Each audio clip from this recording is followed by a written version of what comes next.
কাকা আপনি তো মেলা দিন ধরে ইমামতি করতেছেন, এই সামনে তো কুরবানি ঈদ আসছে, বেশি দিন তো নাই, ভালো ঠাইতে ইনকাম হবে না? হ্যাঁ, প্রতি বছর ভালো ঠাই ইনকাম হয়, আবার অনেক সময় আছে অনেকে কম দেয়, অনেকে আবার ভালোই দেয়। তো এইবার তো ভালো হবে না, না? আশা করি ইনশাল্লাহ ভালোই হবে না। ওই আল্লাহ দিলে ভালো হবে না। আল্লাহ দিলে ভালো হবে।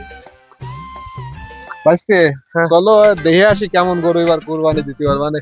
হ্যাঁ, চলেন তাহলে। কাকা গরু তো মেলা বড়, হ্যাঁ, এ কয় মন হতে পারে গোশ? গরু তো এটা 7-8 মণ তো হইবে নেই। 60,000 মন হইবে না? হম। তাহলে তো এবার আপনার ভালোই লাভ হবে না। হ্যাঁ, 500 টাকা দিতে পারে। দিল্লি তো ভালোই। আচ্ছা, ওষুধ তো কুরবানিতে মেলা ঠাই পাই। তা এবার কত দেয়া যায়? 200 টাকা। আরে না, এবার 25 টাকা নিয়ে ঘুরতেছি, 25 টাকা দেবো।